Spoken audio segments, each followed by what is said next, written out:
Well, hello and welcome to today's HIPAA chat. I'm Carol Feig of Answers Media Network. Thanks for joining in. Today we'll be talking about recent breaches and, of course, the hurricanes that have hit our nation, and take your questions regarding what to do about some of these incidents. HIPAA Chat is sponsored by eFax Corporate, which is a brand of the J2 services.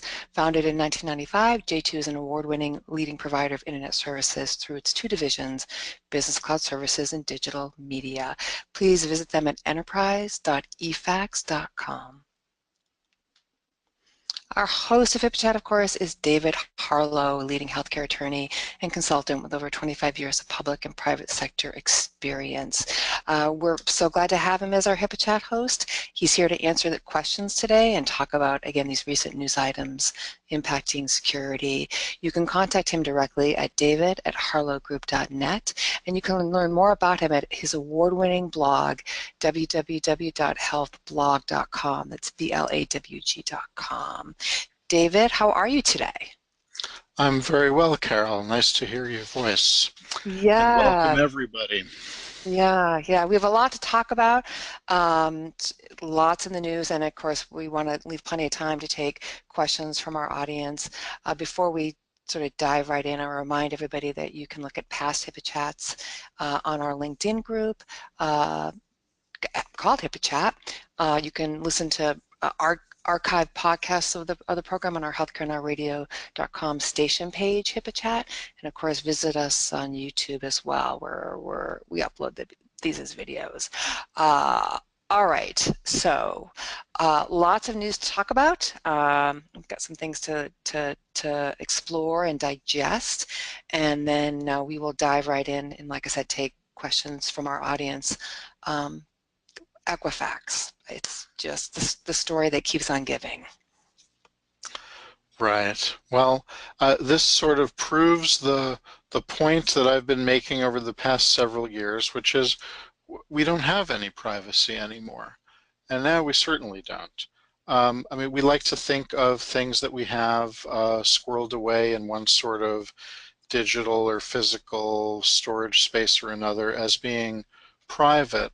But the volume and the type of information that was released in the Equifax breach is just overwhelming, and we presume that it has been exploited by someone for nefarious purposes, and the type of information is sufficient to really wreak havoc on unsuspecting individuals. Now, those of us on this program, on this call today, are highly attuned to the issues around potential for identity theft, misuse of information, and so forth. But sadly, most people are not. Most people will not be likely to avail themselves of the various identity security protections that are being offered by Equifax and others, freezing their credit, et cetera, and may in fact become victims of identity theft one way or another. This is going to unfold over time. This will have an effect, of course, in the tax season. There may well be inappropriately filed requests for tax refunds filed by data thieves, and there may be other kinds of exploits built on top of this breach. For this group, I think we could focus on the potential for misappropriation of medical identity theft. We've spoken about this in the past. Yeah. And this could include a situation where, with sufficient information out there, name, address, date of birth, social security number, a few other identifiers that are included in the data that was breached here, someone could easily present to an insurer or to a healthcare provider and impersonate somebody else. And we've seen in the past, folks have gone so far as to have some surgery done on somebody else's nickel. Really? Oh my gosh, Yeah.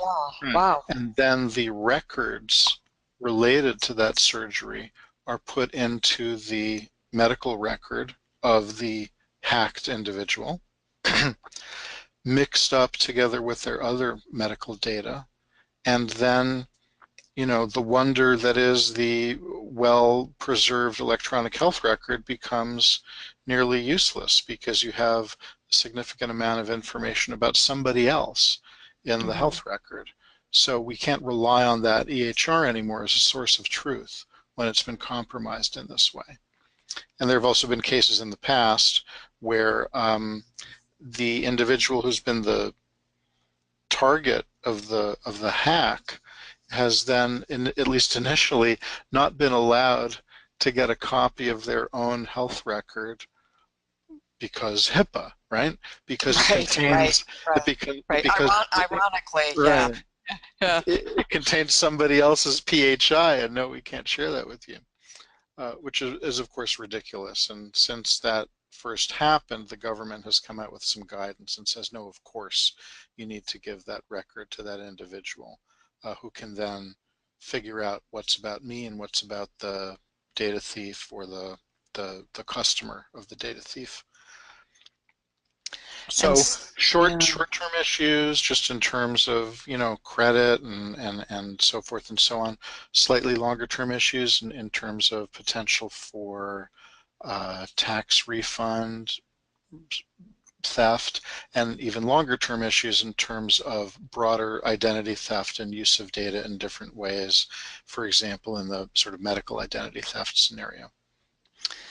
And so as you say, the implications of medical identity theft and how to, what must be done to improve security, not next week, not 6 months, not fiscal year, but really just as soon as possible, like some best practices. Right. So I think number one lesson to take away from this hack is to never fall prey to the mistake that Equifax fell prey to. Namely, Right. they had a patch Mm-hmm. for a commercial product and they did not apply the patch. I don't know why. I don't know whether they were doing internal testing or what the situation was, but that is the big takeaway here for me. If you get a patch from a vendor, do your testing rather quickly and apply the patch. Had they applied the patch timely, this would not have happened. Yeah, and they tried to blame it as I believe it was Apache was the software used, but Right. Apache they clearly had their records, which is true, that they sent this as a very urgent security patch in March, and it wasn't done. Hmm. Yeah. So I mean, to my mind, I mean, obviously there are many layers here, and I Sure. don't know exactly where this sort of fell apart, but that's like the easy stuff, right? I mean, if there's a technical solution to a known vulnerability, you need to implement the technical solution. Often we deal with much fuzzier issues, sort of the human factors that I always talk about, and the the phishing exploits, which are Hmm. getting better and better, and people have even sort of figured out how to use different kinds of characters and the character sets that computers recognize, so that they can actually literally spoof the URLs of legitimate companies. And Yeah. so it's not just a question of clicking on an email that looks like it came from a bank, but the link actually leads to a website, and in the address bar in your browser looks like it's actually the address of that bank. Right. So Right. it's very sophisticated stuff, and it's hard for people to tell. But this was a more straightforward kind of issue. So that's what happened on the Equifax side. The lesson that we take from that is that we need to be sure that we have all of our ducks in a row, Hmm. whether it's maintaining patches and so forth and so on, whether it's being hyper vigilant about phishing exploits, because now that all this information is potentially out there on the dark web, it could be used for a variety sorts of exploits. And now even people are now even trying to exploit the concern about the breach, sort of offering Yes. fake Yes. Right. mitigation services or fake identity protection services. There was a white hat hacker who immediately set up a URL that was deceptively similar to the Equifax URL that they made available to people to check to see if their information had been breached. And he did it elegantly enough that his URL was spread around the internet by Equifax employees Right. and Right. communications people. Right. Uh, and he was just doing it to prove a point. He wasn't trying to scam anybody. He was just trying to prove a point there, which he did quite well. So there are broad lessons here, and they're no different from the lessons that we've been talking about over months and years. Uh, we need to improve security. We need to address these technical issues. We also need to address the administrative issues, including training of personnel again and again and again, and the physical issues. Make sure that data is secured. It's not just about what happens online, it's what happens in the office.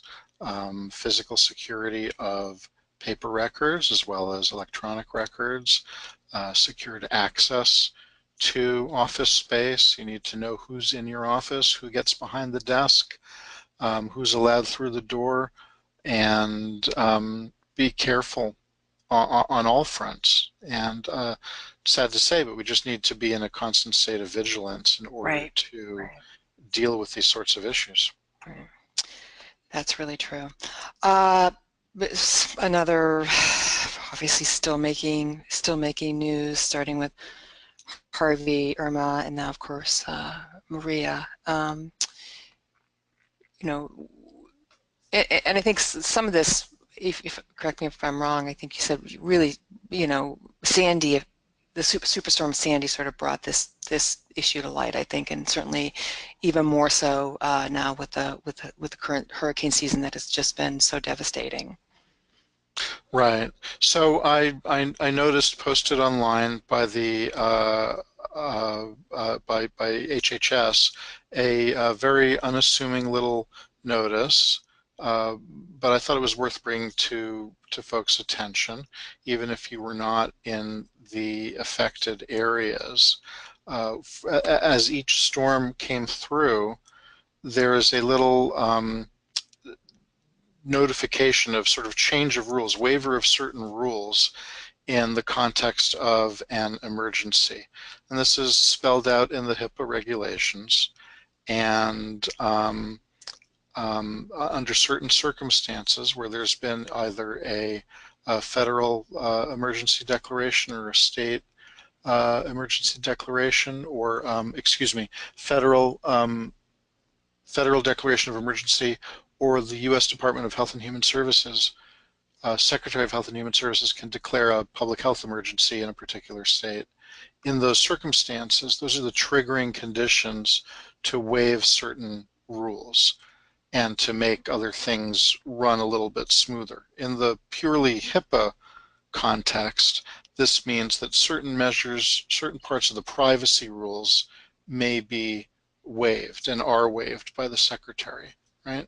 So some of the really icing on the cake kind of things, like distributing notices of privacy practices, that's waived in the middle of a hurricane.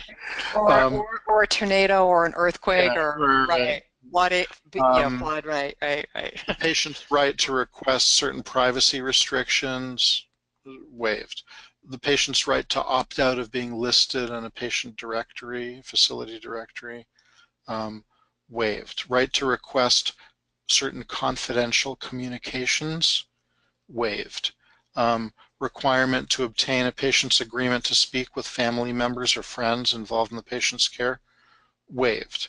I mean, that some of these are kind of like pure common sense, and even in the absence of a declaration of an emergency, you do have to use your common sense when you're applying HIPAA, right? So applying some of these rules completely uniformly without giving any effect to what's actually happening in the real world around you is sometimes a dangerous thing. But certainly in this context, the Secretary of Health and Human Services provided a 72-hour waiver for these kinds of rules when a hospital implements its disaster protocol. Right? So there are a couple of triggers. There has to be a declaration of an emergency, and a hospital within the emergency area has to trigger its disaster protocol, and then these rules are waived for a short period of time. It's important to note, so you might see the headline, HIPAA waiver for the duration of the emergency, and that's not the case. It's 72 hours, very defined period of time, and it is only certain of the HIPAA rules, and it is only certain of the HIPAA privacy rules. I think it's important to point out that the security rule is not waived in this circumstance. Okay, so this doesn't mean that you can not worry about the security of your back end, et cetera, et cetera. Right. Limited waiver, limited period of time, limited circumstances. Right. And again, it was sort of a busy news cycle. We have a breach related to HIV status. Right. So if you can remember this far back, it wasn't that long ago, but given what's It going seems on, like it. right, Right, Carol? It's right, been an right. eternity Seems since we like it heard was that. like an eternity, right, right, and it wasn't. Yeah, yeah. Yeah, very quite recent. Um, Something on the order of 18,000 patients received hard copy mailings from Aetna with in a window envelope, and the window was so large that information was visible through the window that made clear that this patient, each of these 18,000 patients, were receiving information that related to their HIV status, which of course is completely inappropriate and inexcusable on many levels. Right, right. Um, Certainly you can imagine a circumstance where a piece of mail comes addressed to someone and many people see that piece of mail before the individual to whom it's addressed receives it, whether it's the mailman, whether it's a roommate, whether it's a family member, uh, and that person's HIV status has now been revealed to all of those people. And that individual may have chosen not to share that information yet or to never share that information. It's entirely up to the patient, of course, which is another common refrain in our conversations about HIPAA. Ultimately, the decisions rest with the patient unless we're talking about treatment, payments, and healthcare operations. Sharing of information for any other reason is really up to the patient. Right, right. So there's some lawsuits, of course, pending, and Aetna has been pretty tight-lipped about their response thus far. Obviously, they'll be revisiting their use of window envelopes, and I would expect them not to be using those in the future. Yes, yes. And once again, some sort of human error in that, obviously, because somebody made the decision to use that particular envelope. I mean, again, just human error. Right. Yeah, yeah. And last but not least, Kaiser Permanente has been in the news lately. Right. So this is one in a long train of cases about health care provider employees who inappropriately look at records of patients, health records of patients, where they don't necessarily have a need to know, okay? Mm. In this circumstance, the nurse's complaint was she was fired inappropriately. She did have a need to know. Her job is to coordinate care. She can't coordinate care unless she knows the big picture. On the Right. face of it, strikes me as a legitimate argument The particulars of this case, though, turned into a he said, she said kind of situation. And she was ultimately fired. Her firing was upheld by the court. The judge in the courtroom complained that it turned into a he said, she said situation, in part because the internal investigators at Kaiser Permanente didn't have recordings of their interviews with the people they talked to Oh, about the whole case. So that sort of compounded or created a further problem there. So there's a practice tip. If you're ever investigating a situation like this where there's sort of an inappropriate accessing of information by a staff member or a workforce member, be sure that you record your interviews, your whole investigative process appropriately. Consult with someone in advance to make sure that you know what you need to do to record. And I don't mean by record, I don't only mean have an audio recording or a video recording of an interview. I mean, what are the questions you need to ask in the course of an interview? What kind of record of the interview is going to be most useful to have for the long term, up to and including going to court? Uh, I'm sure the investigators did what they thought was the right thing, and they ultimately prevailed, at least in the trial court level here. But it created a lot of additional opportunity for uncertainty, and maybe the fact that things weren't done as they could have been done best uh, gave further comfort to the plaintiff and the plaintiff's lawyer in trying to bring this case forward. So right. that's just sort of in the frame of how do you conduct an investigation, how do you document a violation. Stepping back to the facts of the case, the minimum necessary rule under HIPAA does not apply to healthcare providers. Excuse me, does not apply to treatment. Right? So you can use protected health information for treatment, payment, and healthcare operations. It can be used by healthcare providers and other covered entities and their business associates. When you're talking about communications among healthcare providers, there is no quote unquote minimum necessary limitation. So if it is for treatment purposes, there's no minimum necessary Okay. limitation. Let me be clear. For healthcare providers using information for treatment purposes, no minimum necessary limitation. To the extent that the information is being used for other purposes, for example, care coordination, which could come under healthcare operations or could arguably come under treatment, depending on what exactly is being done. If it's under healthcare operations, then you have the minimum necessary rule coming into play. Why did this nurse have full access to all patient records at Kaiser Permanente? Mm. Maybe it was appropriate given the nature of her position, or maybe it wasn't. I don't know the answer to that particular question, but the point of delving into this is to suggest to each of you that you need to delve into this question and think about who has access to what and why Right. within your Right. organization. Right. Because if there is too broad a level of access, you could easily imagine something like this happening in your own organization, and the organization being called to task for permitting that broad level of access.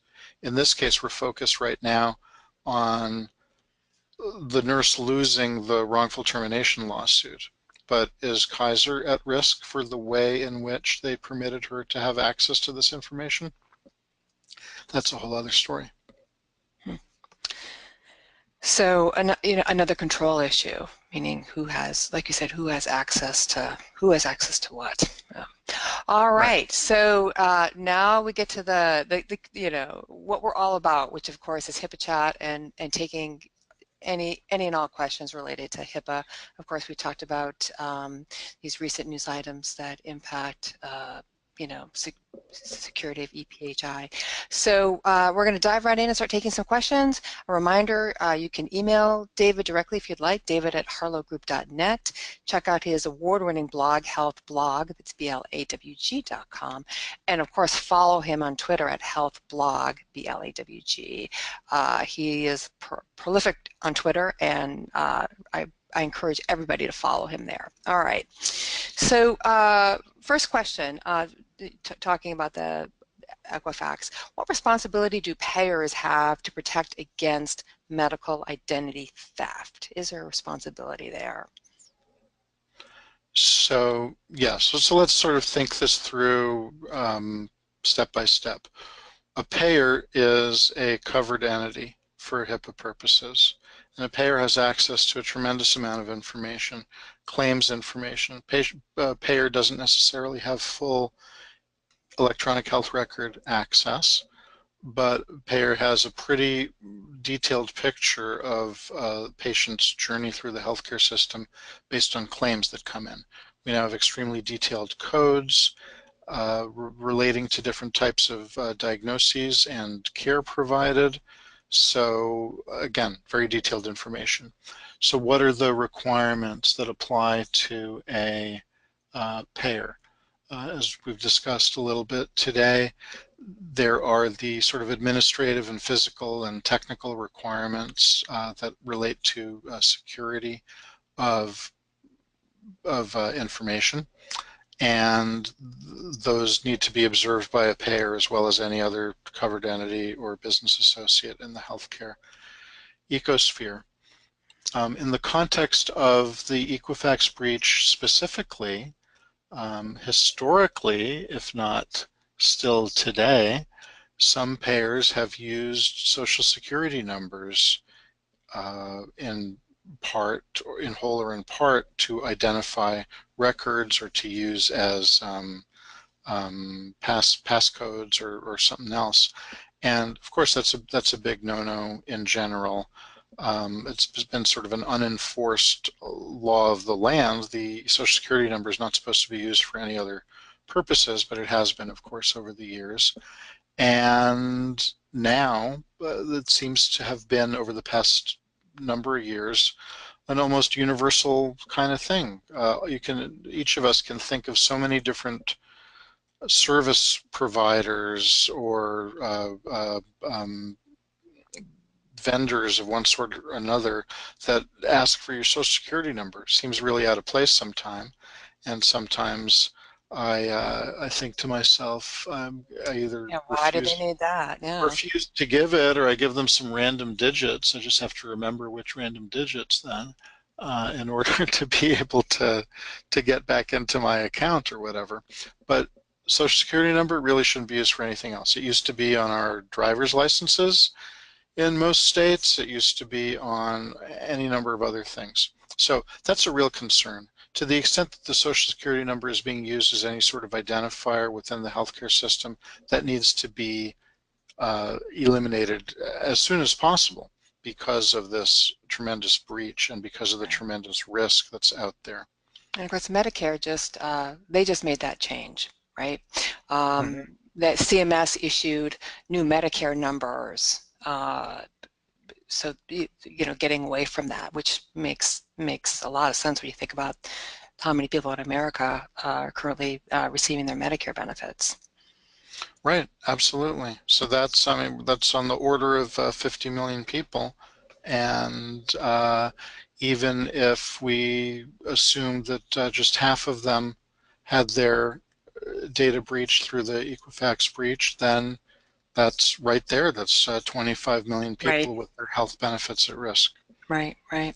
Other than Social Security number, what other data elements from the Equifax breach do you think would most naturally be used from a HIPAA-related fraud side of it? I think you mentioned those kind of early on. Yeah, so there's, I mean, other kinds of things. Date of birth, like full date of birth, including year of birth, is a pretty valuable data point for people to have if they're trying to hack into some information of yours. There are, with a couple of data points, it is relatively easy for a dedicated hacker to triangulate other data points or make good guesses about other data points, because we're as a group, we are pretty predictable when it comes to picking passwords. And if your date of birth is the is the secondary check on your password, then sort of try to brute force your way through a password, and then you have the date of birth, and then you can confirm your identity. More and more providers are moving to what's called two-factor Right, authentication, right, which right. involves quote unquote something you know and something you have, right? So the something you know is usually a password, and the something you have these days is usually a cell phone.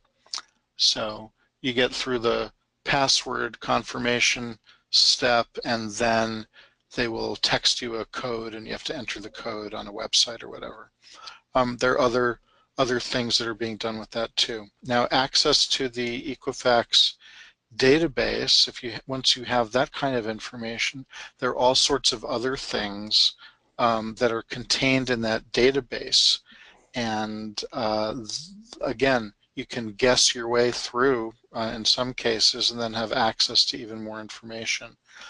For example, if anybody on this conversation has tried to put in place a fraud alert or other sort of protection through one of the credit agencies recently, or otherwise, you will have noticed that they will surface some question that is obviously from deep within the bowels of their data repository because they know everything you've ever done.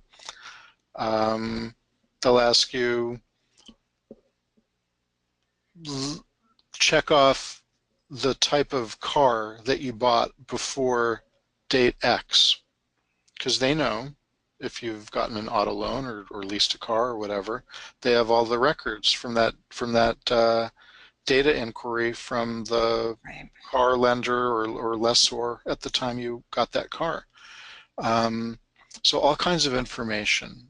It could be about a home mortgage, could be about where you lived 15 years ago, could be any one of a number of things that ends up in their database. And again, once somebody gets through a certain level of minimal security and gets into the database, they will have access to more information about you and can spoof your identity in other situations.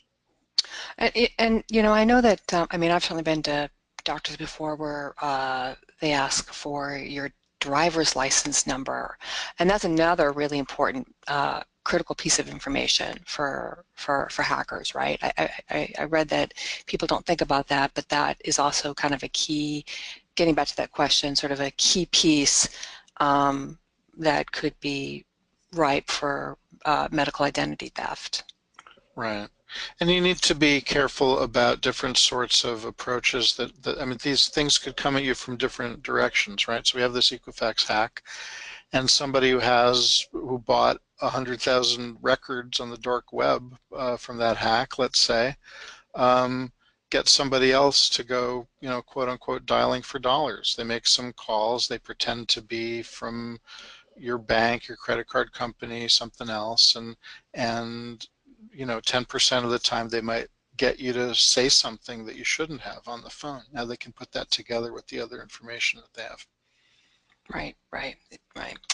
Uh, On the yeah. question of identifying people at the front desk in a doctor's office or otherwise, there's some technologies out there that I think are really pretty good and go way beyond the something you know and something you have, right?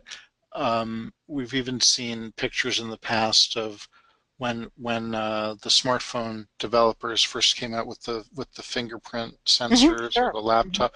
There are pictures online of, you know, the the kid who picks up the thumb of the dad who's asleep on the couch and uses it to open the phone. Um, so there's ways around all of those kinds of things. But one technique that I like is a technology that scans the veins of the hand. Oh, That's that's like beyond fingerprint in terms of hard to spoof. It's a unique arrangement, and your hand is usually connected to your body, so someone can't just take that in, and they can't spoof it. It's below the skin. It's not like people's concerns about the new Apple Face ID, where and people are concerned you know, about that, right? can Right. you can you Right. just like, scan a picture? Apple says no, but who knows? Um, can you just scan a picture of somebody and gain access based on facial recognition? This vein ID stuff, I think, is a pretty terrific avenue to use. And there are a number of different vendors who have systems available for front desk in the clinic. And obviously, airports are in the U.S. now are starting to use retinal scanners. Is Right, that is right. is that sort of like the vein scanner? It's sort of hard to you've got to peer. You actually have to peer in, and it scans your retina. They're doing it at the Phoenix Airport now. You have to sign up for it through a vendor. I can't remember the vendor's name, but it's all retinal scanning, and I can kind of you can sort of envision that your hand or your retina, a new patient comes in, and or existing patient, and it's they scan your retina, they scan your hand, it's automatically in the system. You're checked in. It's in the EHR. It's in the billing system. I mean, it just seems like that level. There's a level of efficient beyond security. There's a level of efficiency there as well. Right, absolutely. So I think it's the kind of thing that I think is worth looking at, particularly in light of all of these circumstances where we're concerned about identity theft. Right. Um, so, sort of switching gears here, one of the attendees wanted to know what are HIPAA issues related to video chat sessions? Obviously, we're in the um, telemedicine side of this telemedicine telehealth. Um, there are issues related to video chat. I mean, if you're, for doctors who might be Skyping with patients in rural communities, and maybe even some of that related to these issues related to disasters. Yes, absolutely. So there's quite a number of issues that relate to provision of healthcare services via video online. And just speaking specifically, we could spend 2 days talking about this, but limiting myself to the HIPAA issues, that could be maybe half a day, but I'll try to keep it short. Um, the the the issues again are just the questions of, is it private? Is it secure?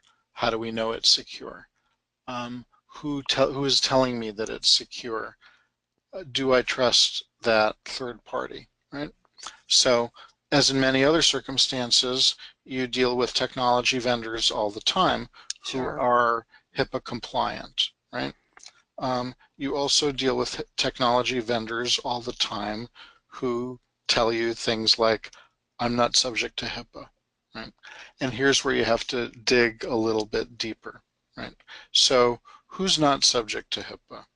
You're not subject to HIPAA in a very limited set of circumstances if you're a vendor to a healthcare provider or other covered entity. One of those circumstances is if you are, quote unquote, a mere conduit, right?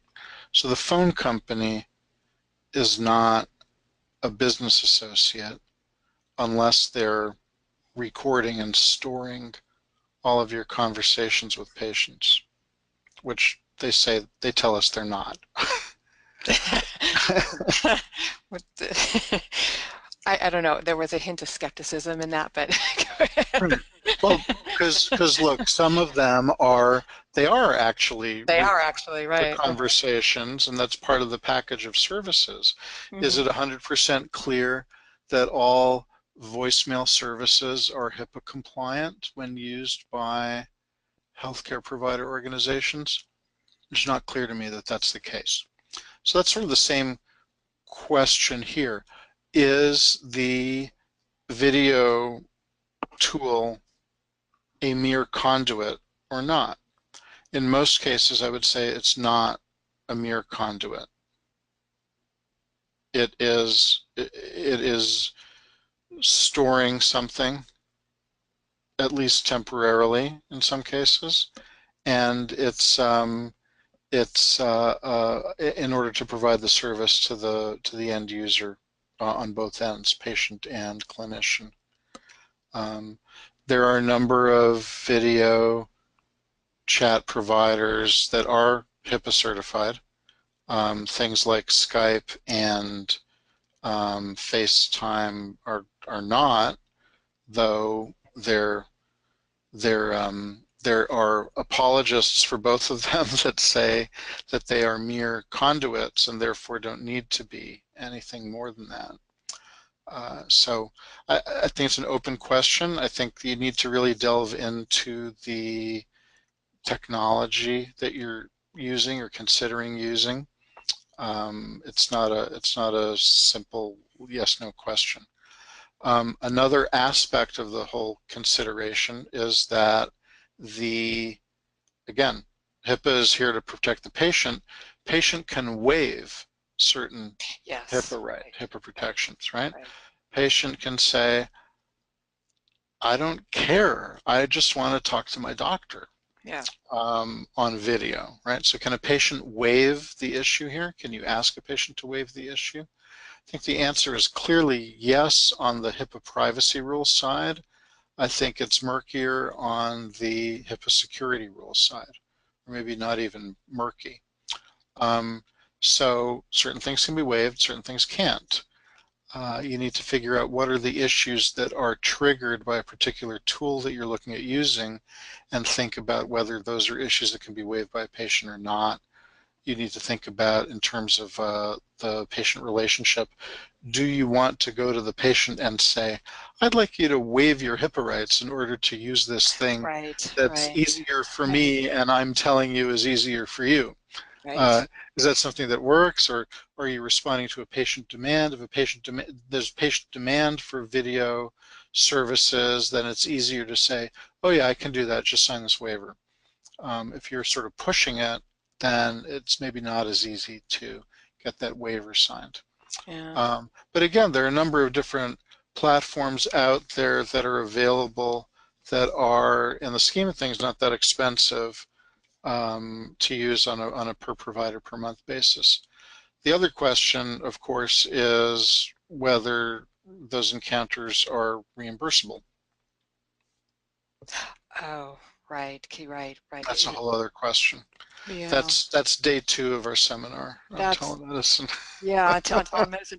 And one of the attendees wanted to know these vendors that say they're HIPAA certified. Do you know, do they generally sign a business associate agreement, a BAA?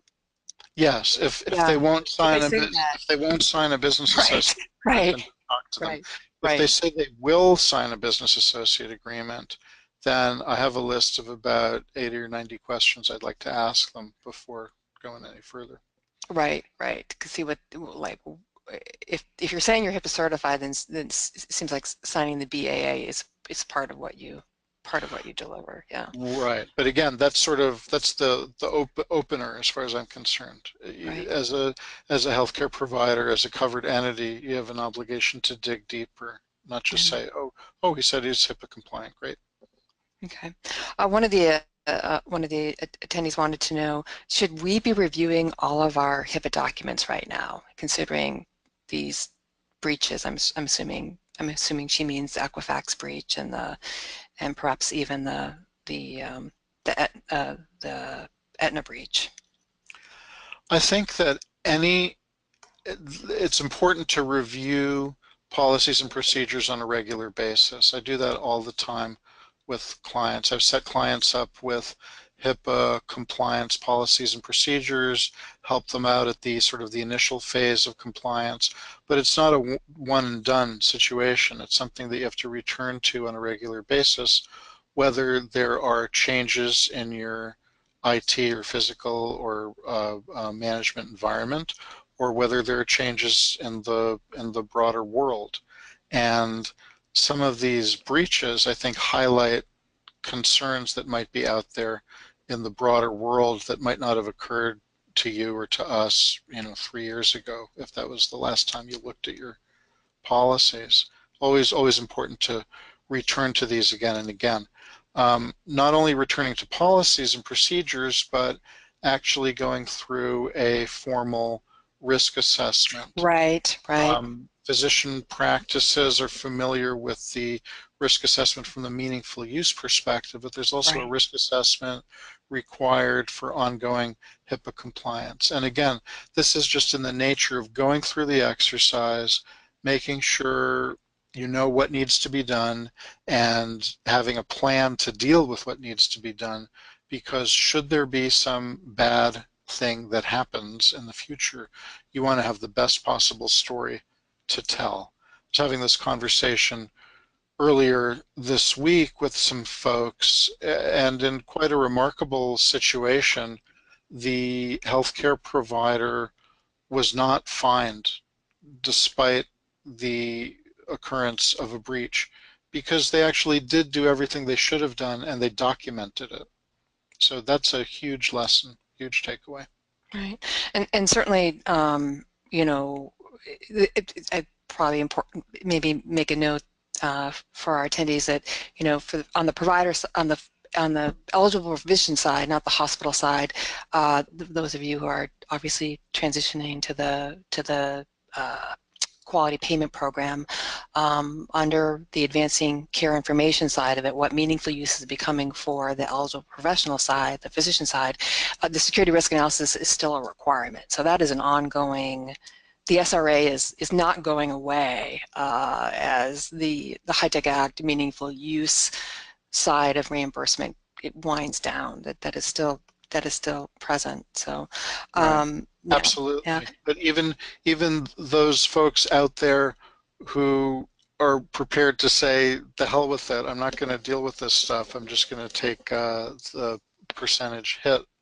And there are some of you out there, I know. Sure, there are. Um, you still have to do this security risk assessment for HIPAA compliance purposes. Right, right, yeah. We refer you back to the 2013 HIPAA omnibus, right? Right. Yes. Yes. The HITECH Act, and changed HIPAA for everybody, as did the omnibus. Another quick question from one of the attendees. So, if we get one of these patch notifications, do we have to make sure? Obviously, our IT department jumps on this right away. Do we vet this first? Do we contact the vendor? If you get an urgent security patch notification for a vendor, you need to take that at face value and work with your Yeah. IT team to get it worked out and installed as soon as possible. That may require some testing, not on the live version of your system, but that's what your IT team is there for. And the risks, the downsides are just tremendous. Obviously, there's a cost to doing this. Right. My my wife is one of the last great Luddites, and she says every time you tell me that something is easier with the computer, it takes longer. And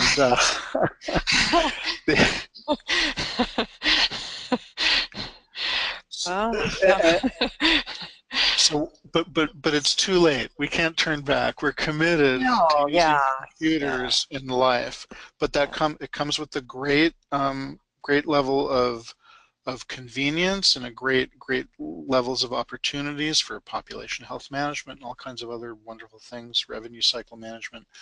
But it comes at a cost. The cost is you need to maintain these things. And we can all grouse about things being released in perpetual beta, and that's a legitimate grouse in my opinion. But the truth is that we're dealing with very complex systems, and there are constantly people identifying new holes, chinks in the armor. They're Yes. constantly being patched, and we need to be vigilant. And that's just a cost of doing business now. And if that means paying your IT team some overtime, then that's what it means, because Right. the alternative is being on the front page of every newspaper for weeks. I mean, maybe not, you're not the size of Equifax, but you'll have mud on your face locally or regionally if you don't do this. Right, right. For the switching gears here for real quick, getting back to the HIPAA waiver of HIPAA sanctions. For the waiver of HIPAA sanctions to take effect, does the waiver have to be officially made by HSS or just via the state and or federal governments? So HHS has the Secretary of Health and Human Services has the authority to waive certain parts of the HIPAA rules, but only if A, there's been a declaration of an emergency, and B, the waiver is effective only with respect to hospitals that have instituted a disaster protocol. Okay, and again, there is information on the HSS website about that. Right. Yeah, okay. All right, so we're gonna, I think we just got a few minutes left here. I think we should uh, wind down and talk about what's coming up down the pipeline. I think having a HIPAA chat event about telemedicine and telehealth is a great idea. You know, answer questions related to that. And then I just want to remind everybody that you can find our previous HIPAA chat. Somebody chatted in on YouTube. If you go to YouTube and type in HIPAA chat, the channel will come up with all the previous HIPAA chats. And what else? Any final thoughts before we end our HIPAA chat today and start working on next month's HIPAA chat? Well, it's some of the things that we've been talking about today, I think, are sort of perennial favorites, so to speak, and some of them are sort of brought into higher relief as one participant highlights through the question. We Right. we become more sensitive to certain things as they happen. Where if you've had something particular bad happen to you, you want to make darn sure that it doesn't happen to you again. Um, in today's connected environment, we can try to take advantage of others' experiences and learn from those experiences collectively.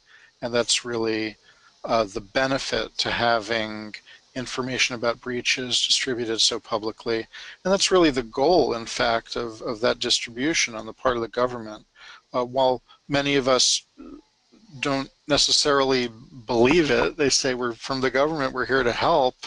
Uh, Right. Right. the first goal of the HIPAA enforcement effort is not to collect more fines so that they can do more enforcement. The first goal is actually to protect the privacy and security of health data.